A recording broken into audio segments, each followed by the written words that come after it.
Hi everyone, welcome to Desirable Futures. I'm Ross McIntyre. With me today are my co-founders at Desirable Futures, Dave Whitney and Alidad Hamidi. So today we're going to talk about what we learned from attending the Zero Distance Awards in Beijing, China, and what we learned specifically from the world's most progressive companies who have radically different ways of operating and radically improved outcomes as a result. So, one of the big insights that we picked up on was the universality of the ideas of zero distance and mutual value creation for customer and creator. Um, Alidad, what did you notice about the companies that were there? I think to your point, Russ, about the universality, I think it becomes very obvious for us. It was very clear. We had companies from United States to Uganda and various industries from Europe, Asia. Last year was most of the large organizations were Asian companies, or there were some of the higher companies that spawned out of higher. But this year we could see quite good examples like Bayer from a European pharmaceutical company, hundreds of years, and they are adopting self-managing organizations. We saw examples from GE Appliance, large American enterprise, goes back to Edison. GE was the founder of GE, and they are adopting the similar approaches. And that's kind of really talk to the idea of RenDanHeYi, which is about employees, customers, and how they are connected. So that's the kind of underlying philosophy of hire, and zero distance is part of that. How do we create zero distance between employees and customers and anything else? So these values, these principles are universally applicable, and we saw that. And I think it was one of the key part was the size of the companies. You have large enterprise, you have medium size, and you have even small startups that are adopting that. What about you, Dave? What was your takeaway? Yeah, no, definitely that came through as one of the things I noticed as well. And it wasn't just like I said, it's not geographically bound either. Like I said, we had companies from all around the world, from different cultures as well, who are applying this. So it was still quite universal. I think the universality also, the other thing that was quite good to hear was that, and time will tell if this is like continues to be the truth, but they were universally successful. These were the companies that were doing really well in their market. These are the companies which were outperforming others in their market. So it is definitely something that needs to be taken notice of as well. So it's really interesting because we're starting to see things turn in terms, I think anyway, in terms of like, this is the works. This is what makes things successful and the complexity that we're staring into. So yeah. Ross, did you have any insights as well in that space? I think, yeah, just to kind of reiterate, if we say different countries, we've had winners from Australia, Africa, the Americas, Europe, but yeah, like so from all over. Then we've had a big range of sizes as well as you were saying, Dave. And I think for me that the underlying thing is the universality of principle, and that is that people want to do good work. People want to do valuable work and generate value for others. And so meaningful work is part of that and value creation. And that's not unique to any one society. Those are kind of universal aspirations for people in the world of work. And obviously, customers want the best outcomes as well. We had a lot of discussions with the attendees because they're different environments that they operate in. Definitely that cultural thing. But this idea of it won't work here, which I can see you both nodding, is universal even in the transformation we've done, the agile years as well. People say, oh, that's great for them, but it won't work here. And I think for reorganizing around teams for autonomy and closeness to the customer and devolving decision rights to the people doing the work, what we see from the examples is it can work everywhere. And that's a big thing because it's not just a theoretical model. It has real case studies all over the world, and we have the case studies now. Previously, it was early days, and we were kind of surfacing these organizations, but we've got a vast selection of case studies now, and we can find one for your industry. I Wow. guess that gives me heart, particularly in Australia where we are, where sometimes there's a bit more reticent to adopt the new. The market is a lot more stable, and so we don't often see the challenges. But it kind of gives me heart to say, well, there's nothing unique about your context. These principles apply equally. I well, to to to your point about Australia, one of the things that I was thinking about it quite a lot while we were there, and while we were talking to those case.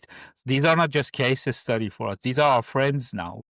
We talk to them, we beer with them, we learn about them individually as well as what they do in their industry and in company with their people. One of the things that I was thinking about a lot was RenDanHeYi is one aspect of a higher model, but the other aspect is an ecosystem business model. We will talk about it later, but I was thinking if Australian manufacturers, if they would have adopted a more ecosystem model where they would collaborate instead of compete. I mean, there is competition always, that's the beauty of ecosystem model. You have to compete. You have to be good at what you do, but you also care about the broader ecosystem. And then when we had the car manufacturers in Australia shutting down one after another, I'm just thinking if they would have taken a more ecosystem approach, wouldn't that make it possible for them? It doesn't mean they have to kind of become partners. It means they are part of an ecosystem and they try to enrich and nurture the ecosystem rather than just see it as a zero-sum game. That was one of the other things that I thought about a lot. And even though it was about an industry that is currently gone, but it gave me a lot of hope for certain aspects of Australian economy that we might see it as legacy or its time is gone. And I think that doesn't necessarily have to be the case. Australia have a lot to offer to the world, and I think we need to upgrade our social technology as well as how good we are in a lot of more technological innovation. Yeah. So one of the so probably moving on to the second insight, if you like, guys. I think that's a really good point, by the way, Alidad. But I think it actually lends into the second insight quite well, because even though these we can see this universality, we can also see this difference at the same time. So there's no way that you can actually pick this stuff up and say, well, this company is same as that one, just pick and like copy and paste what they're doing over.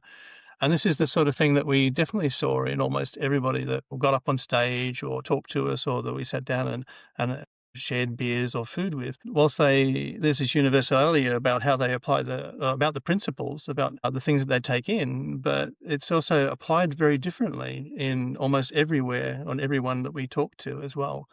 So, and I think there's a lot of fear as well. This actually, I think actually, if you like, short circuit some of the fear that I think people have that, this model is going to come along and we're going to have to adopt the model and change everything to be like them. That's not how this works. It's, in fact, that is completely the opposite to how this works.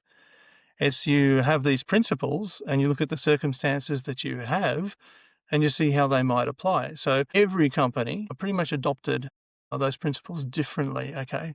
There was no copy and paste solution to this. So the underlying philosophy is RenDanHeYi. The principles of it were all applied differently in how they were taken on and how they were interpreted and how they were applied, because what we've got is different cultures, you've got different people, you've got different ecosystems, all these things are different. So how you apply these principles naturally has to be different. It sounds obvious when you say it that way, but I think quite often when any new model comes out, there's this fear that everything's going to change to be exactly like it.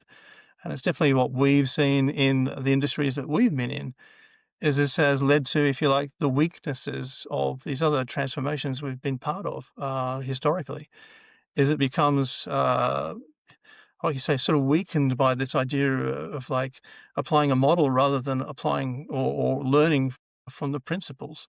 Yeah. So it's not about adopting.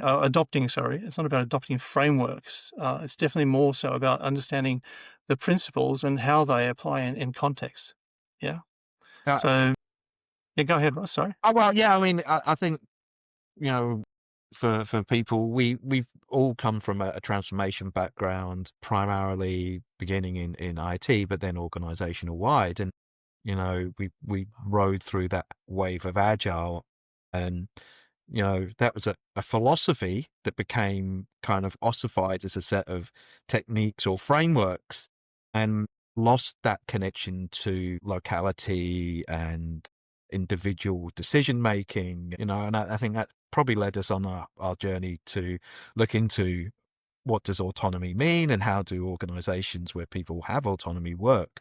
Um, and so, of course, your framework for your individual company should reflect your specific and unique circumstance. We saw with the agile stuff that big consulting firms effectively invented a playbook, and then they just took that playbook to big client after big client, and none of those transformations felt genuine in their outcomes. They felt like they may have improved things in some ways, but most of the people who worked on those transformations felt dissatisfied at the end, that real change hadn't been lasting.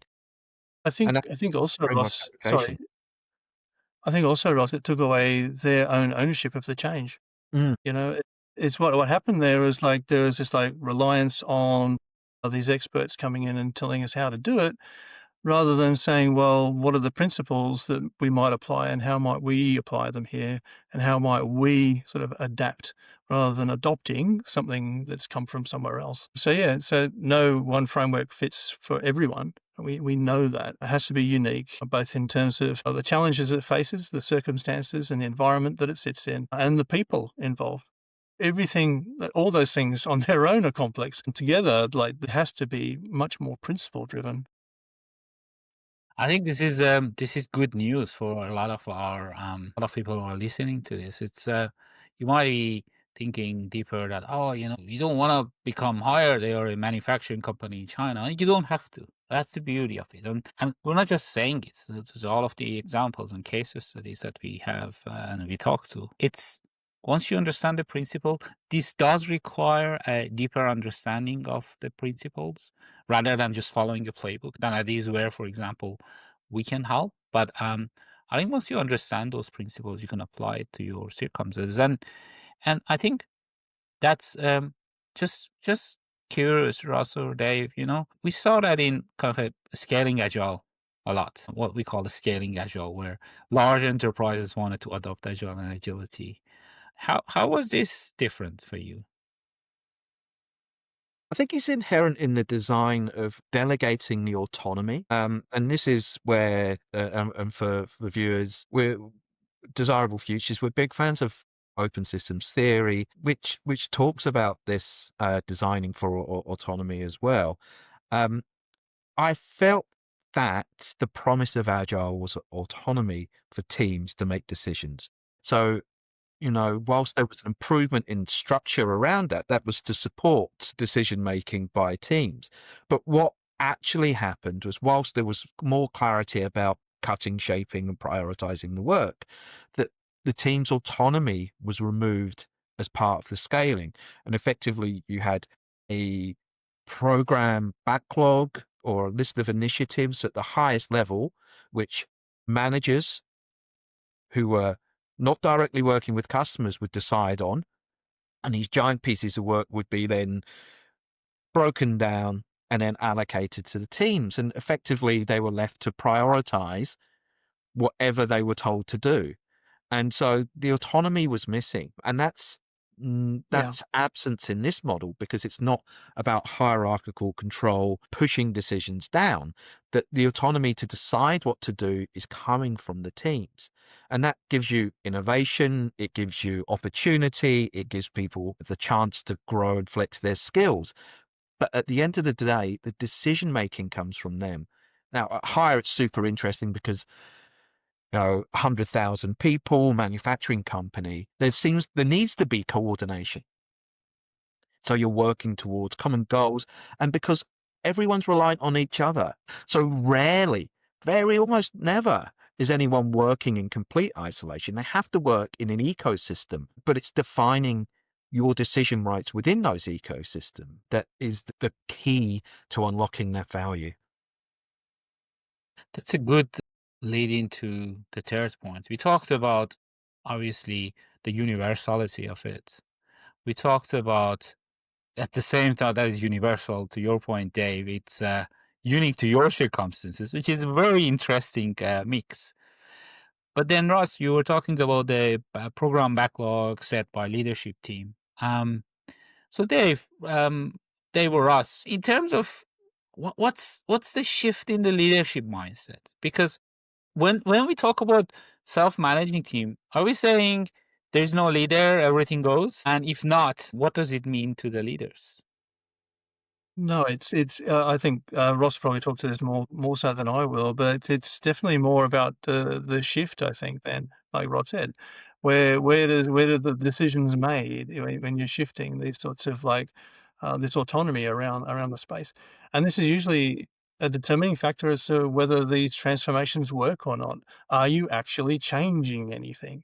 Is sort of the question that I sometimes ask, or have you just relabeled things? Mm, And I think because most organizations are sort of set up to be very dependent on traditional leadership approaches, that necessitates in a lot of spaces some change there. I'll throw it to you, Ross. The critical insights then that we need around leadership and that change. What are your insights on that?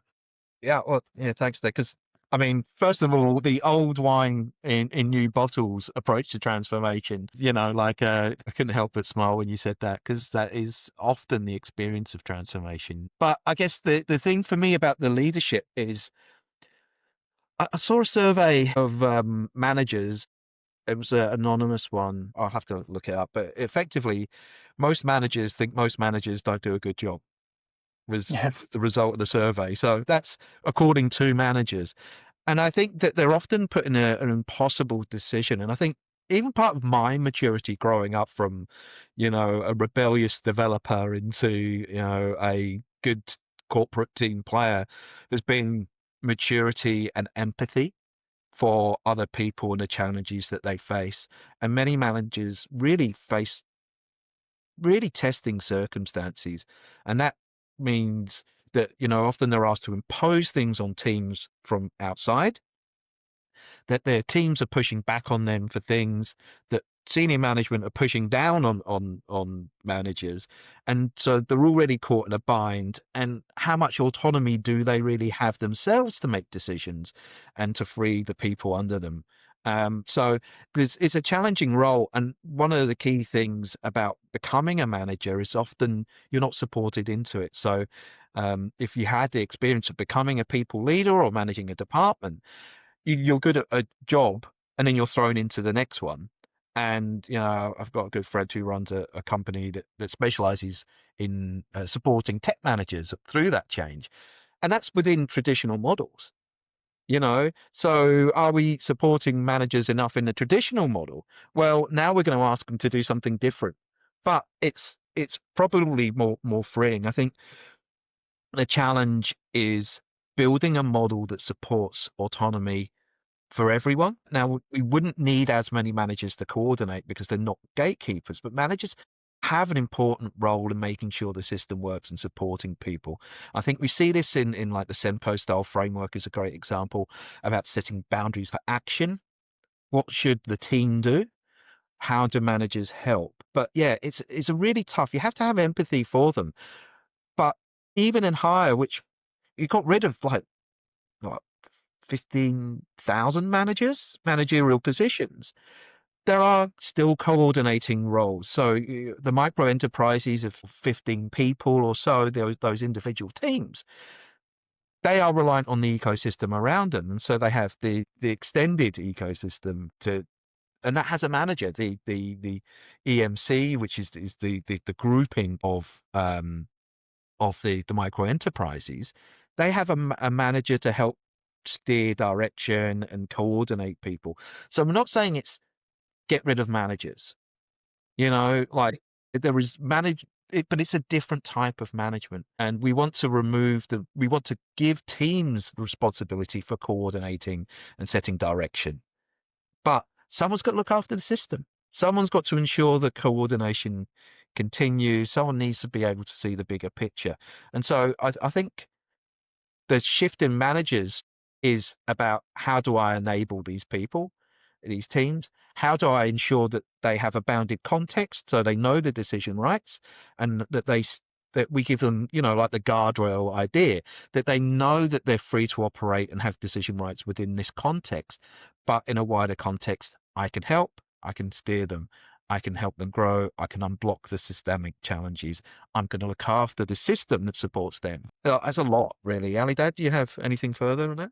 I think, I like what you both said, and I think I want to add one more point there. This actually hits me when Jean Romain, the emeritus chairman of Hire and the architect of the modern Hire, he was doing the closing notes, and it was a good 1 hour full of insights. So there was I can't say one thing. There were so many interesting things in that. Every minute of it was insightful, but relevant to our current conversation about role of leaders. He talked about when they acquired GE Appliance US, and one of the first meetings that he went to, there was this anxiety around the managers and the staff, and they were looking up to him and say, now that you acquire us, what is your vision? What is your style of leadership? How you gonna lead us?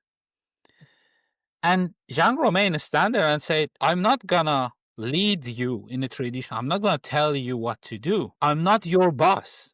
And imagine, the Hire has just acquired GE, and he's saying, I'm not your boss. And he said, in our way of working, customer is the boss. You don't get paid by me. You get paid by the customer.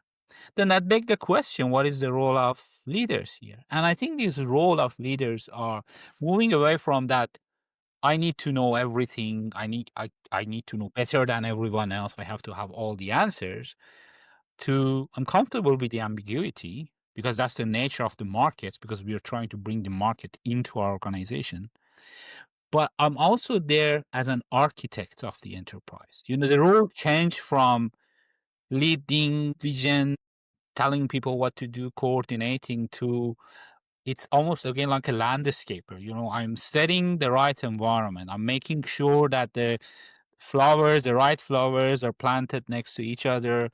They get the right light and the like environment.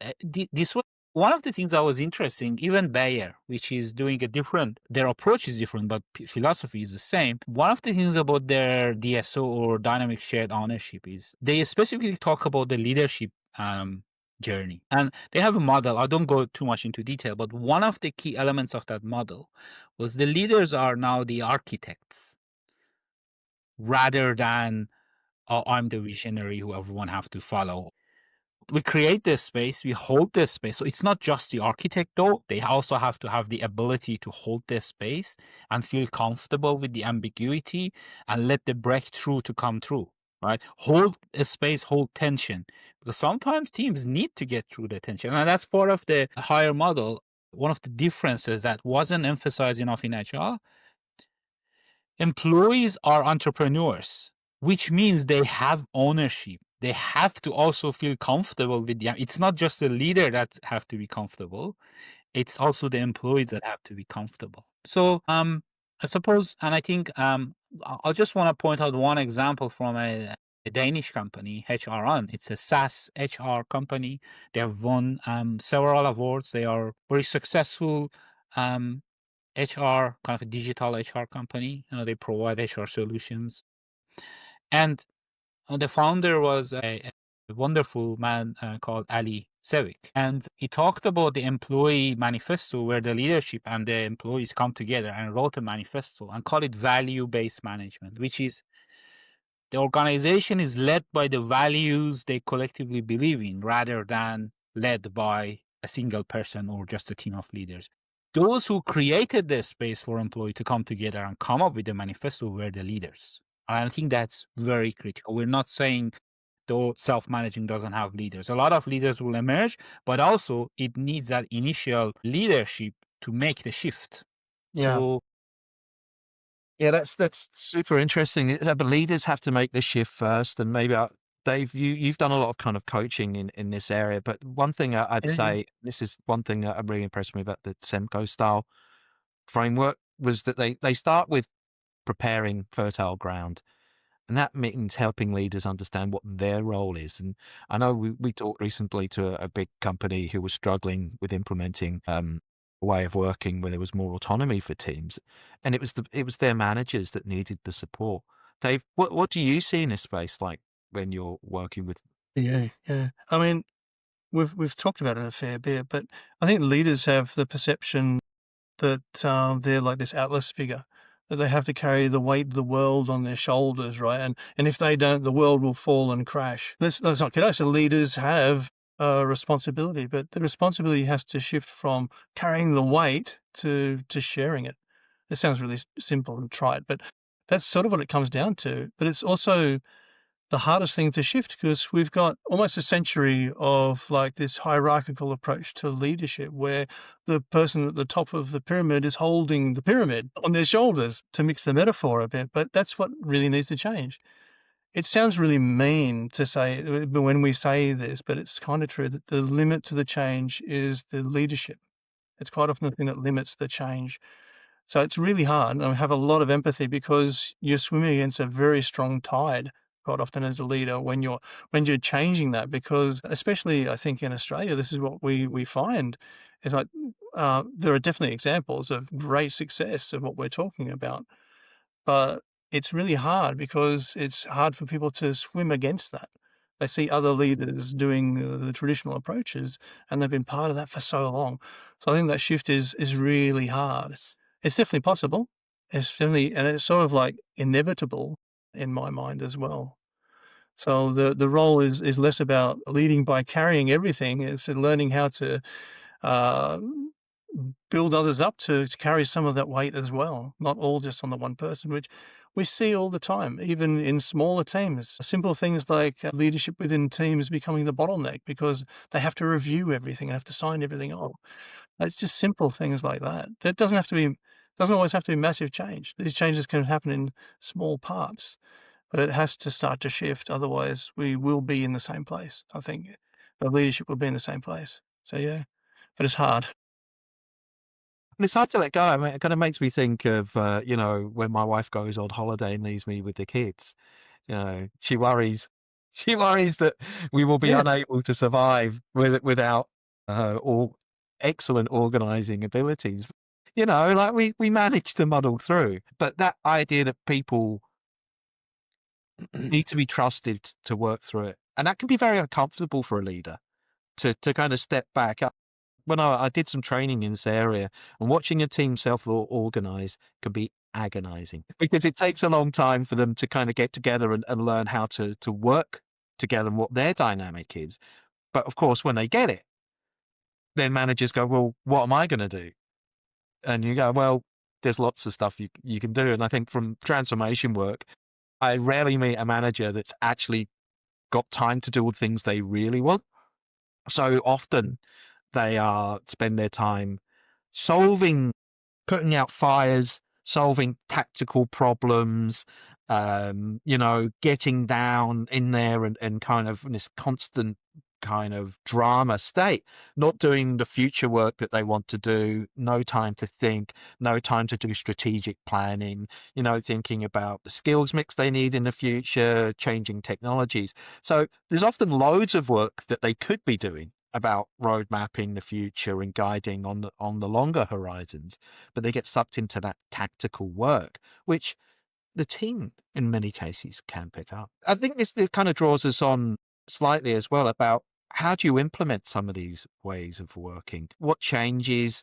We kind of come on this journey. If you've read Humanocracy by Gary Hamel and Michele Zanini, you'll know about the challenge of bureaucracy. But we see this lack of agency. I think that's one of the things, when you infantilize people and you take away the decision rights, then often you feel that they can't be trusted to make decisions, and that often they lose that muscle, that ability to make decisions in the workplace disappears.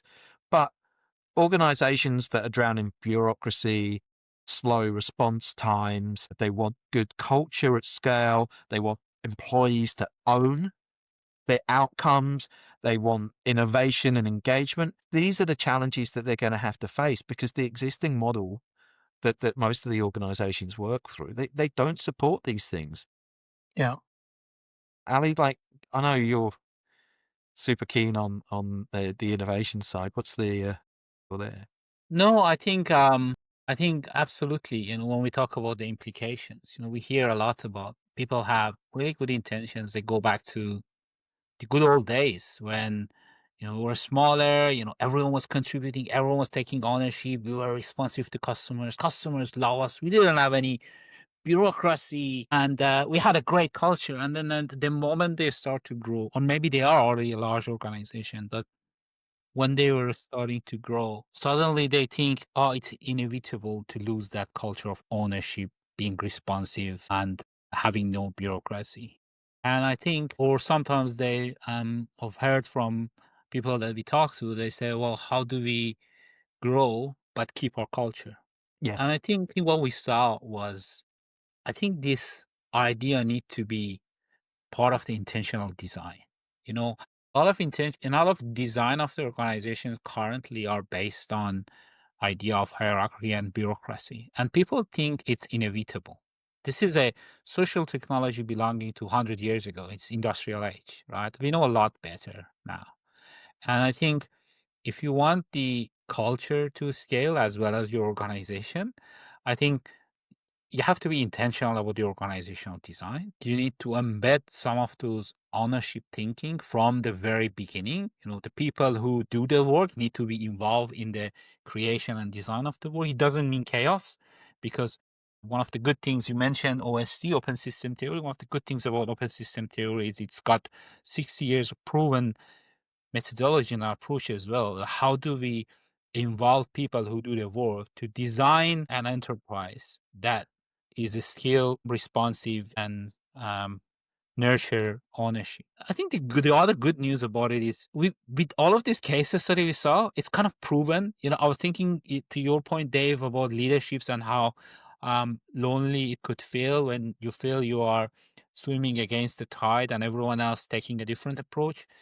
And that absolutely resonates. But the good news is we've seen these lots of islands of even sometimes further bigger than Ireland, even some of the countries are really moving into the directions. Excellence where they have adopted it. So the leaders who are out there, they feel they love these ideas, but they are scared that I feel I'm alone on my own. The good news is that you're not alone anymore. So these ideas are spread. And they are not just in books. We actually met those people. We talk to them. We see their day to day. We share the stories. So that's one of the things I wanted to say, which is if you want to scale your culture, you have to intentionally design for that. And don't give away, don't just accept the status quo that for us, in order to grow, we need to have bureaucracy and layers of hierarchy.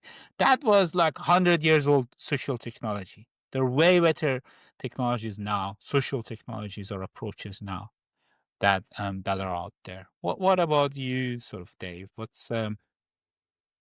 is one of the implication from your end? Yeah, I think you've covered most of it. Like, there's so many companies out there, like you say, which are drowning in the bureaucracy that they've created, or fearful of the bureaucracy they might create as they scale. But it really, like, it requires that sort of like that impetus, that courage to take that on. And it is courageous because it's different, and being different takes a bit of courage, I think.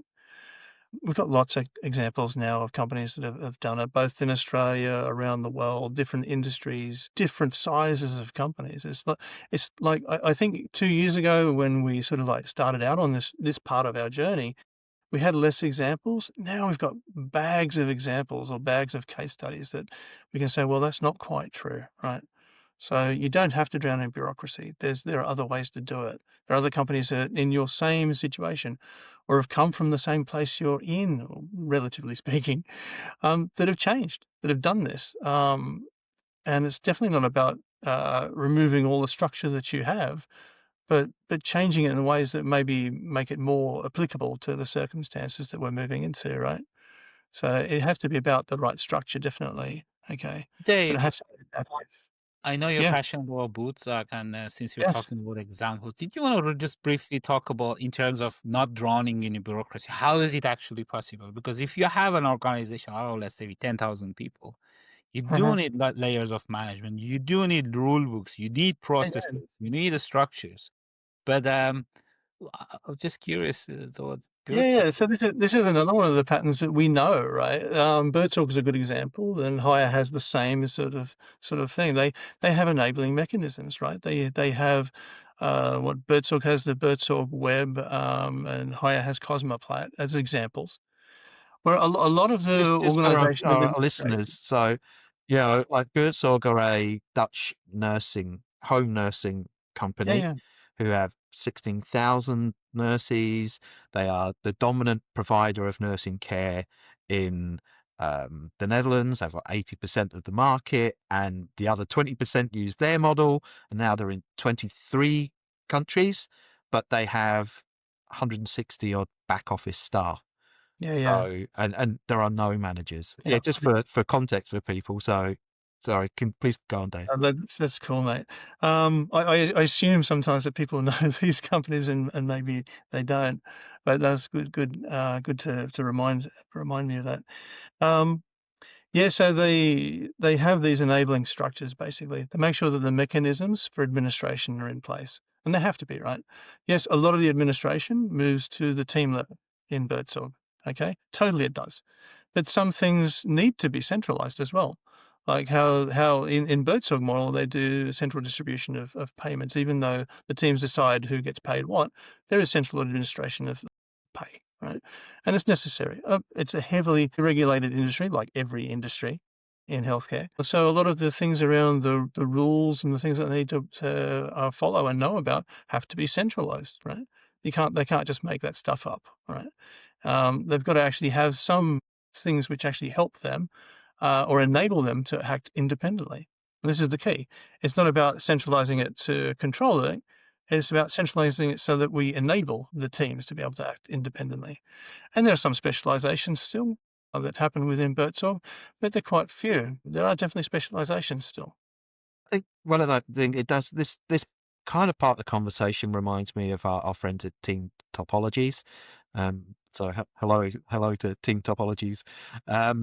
But the idea of platform teams providing a service to other people is a very useful construct, and I really like team topologies as a way of thinking of organizations. And in these big organizations, they have they the individual teams are consuming those services, so they don't have to engage or hire a team member from the other teams. They consume what the service they provide. But that always takes me back to the idea of RenDanHeYi, which is the customer and the creator of value working together. In many of the organizations that I work with, and it's the same on all. I mean, it's the same at Hire. The people who are actually servicing the front line, who are servicing customers directly, is often the minority of the people in the organization. So in nursing, and this is why we have different examples in nursing, that the nurses are all frontline. They are working directly with the patients. But in a big financial organization, for example, very few people are interacting directly with their customers. Most people in the organization are providing a service to someone else in order to support the delivery to customers. And so I think one of the useful frames of thinking about how people organize internally is, who is my customer? You know, would would they pay for the service that I provide? It's almost revolutionary inside the company to say, hey, we're the data services team. Who wants our data? Who needs our data? How can we help them get what they need? And so to be an entrepreneur internally, to change your mindset to say, I'm not just producing the TPS reports. I'm producing information that people need, and I should speak to them and ask them about what they need from me. And so defining what the boundaries for decision making for your team is one part of it. But also just talking to the people who consume your services, because too much of the bureaucracy in big organizations is kind of, hey, we're the test team. You must use our testers, and we'll decide how many you get and when you get them. And is that a service that the product team would pay for? Well, if you had an alternative provider that said, well, we can, how many testers do you want and when do you want them? That dynamic suddenly changes about how you organize internally to provide that service. And that's because it's all about value and creating value for each other. So that's another thing about thinking about how could we implement this internally? It doesn't have to be, hey, we're going to blow up the org chart and the legal structures that support it and the payment methods. It might be as simple as thinking, what are our decision rights and who are our customers?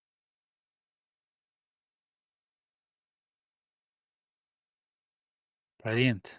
I think so.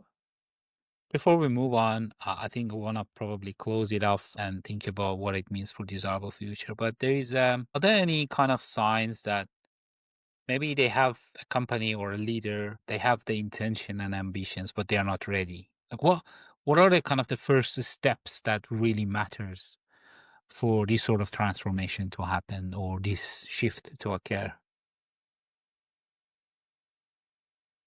It's a really good question. I think we've sort of talked about the readiness of the leaders to actually want to change themselves. I think that's one of the key things. I think without that, it sort of doesn't go very far. Not something to be scared of as well. It's actually because usually these things change because there's a pressing need for the change.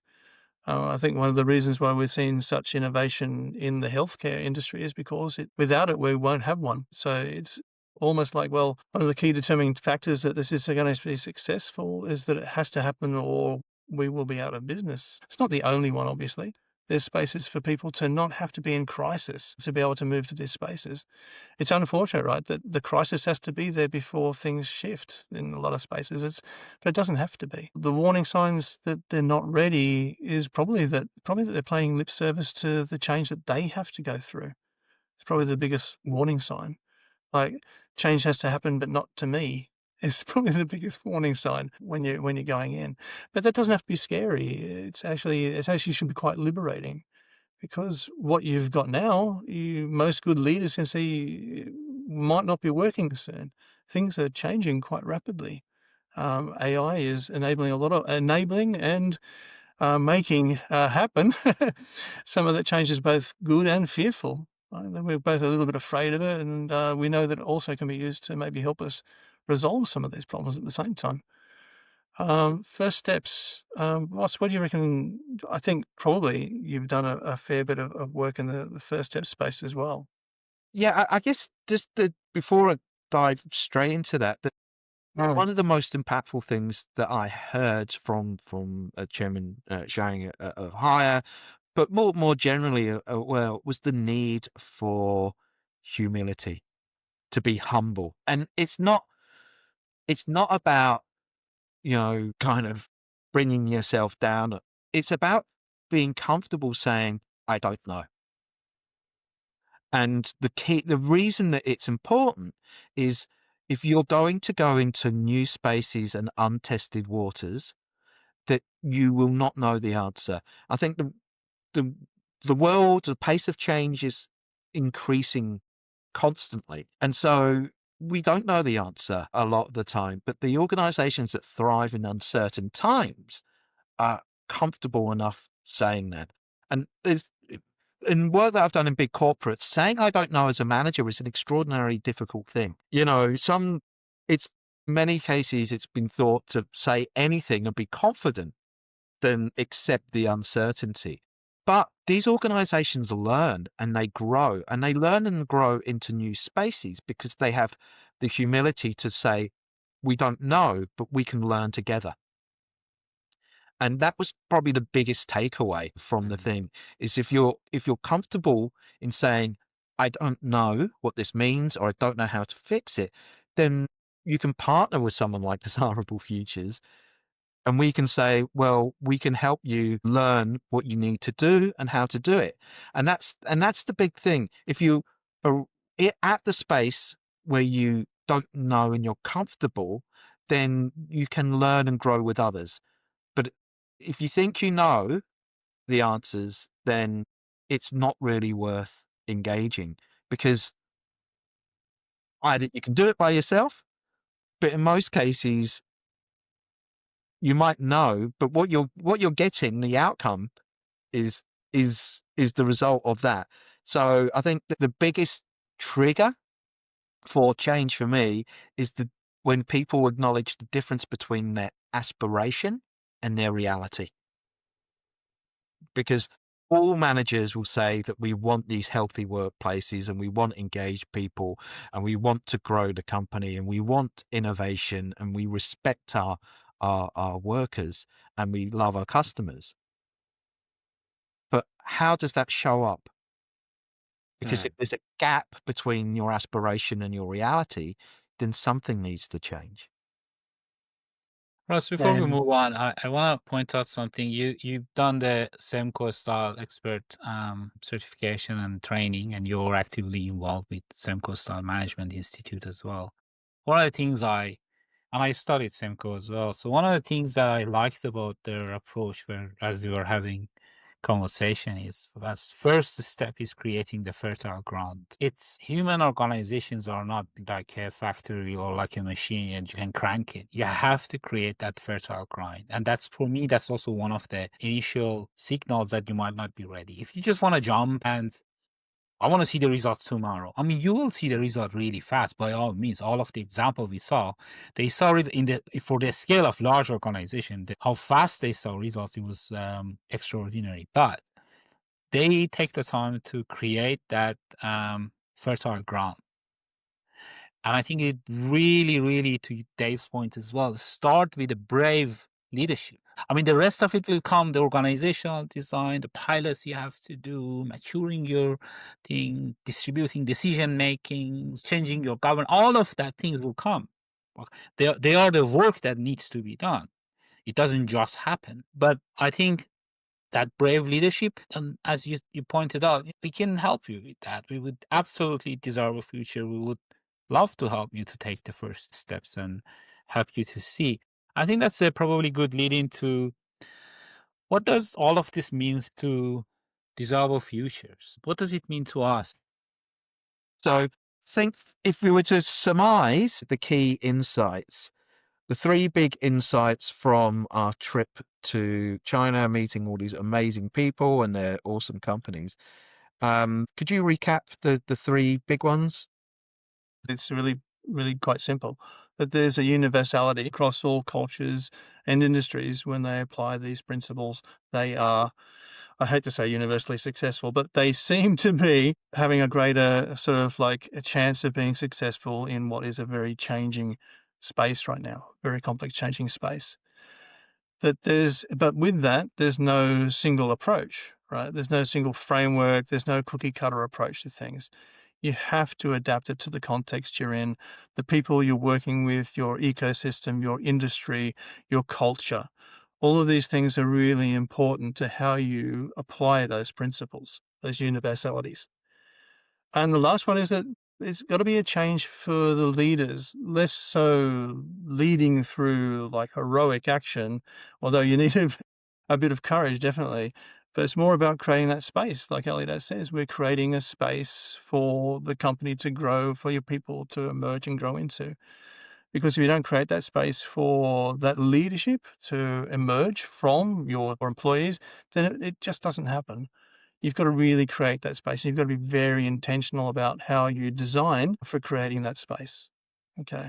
What would you like to add, or how might we? I think you both summarized it really well. I just wanna invite you to if you're facing these challenges, you're drowning in bureaucracy, or you're wondering how do we grow or how do we change our existing organizations and keep good culture and have a great culture of ownership, nurturing, customer centricity, um, engagement, all of the good things that I've never seen any CEO or a leader that doesn't want them. They all want them. If you're facing with some of those challenges, we're more than happy to help. Like we not only we have years of experience in transformation, but even more important that is with our trips to China, our visits to our conversations with our Butzak friends or Semco or all of these pioneering organizations, we can show you case studies. We can show you the paths that are gone. We can support you in that journey and accompany you in that journey, right? And I guess one of the key things for me was before we go and meet these companies, I thought, oh, they are very special. They're extraordinary company, which they are. They are extraordinary companies. But what we learned in Beijing was they're not actually that special, right? They have good leaders, but they had all they had was the courage to trust their people. They had brave leaders that despite all of the initial fear and the ambiguity, they had an intention and they said, you know what? I trust my people. We will be successful. Yes, they had help. Many of them had, and some of them didn't. They later on learn about help. But so I would say if all of those companies can do it, your company can do it too. And we can help you with that. All right. Awesome. Thanks for the chat today, guys. And we'll see you in the next one. Thanks, Ross. Cheers, Elidad. Cheers, Thanks, guys. guys.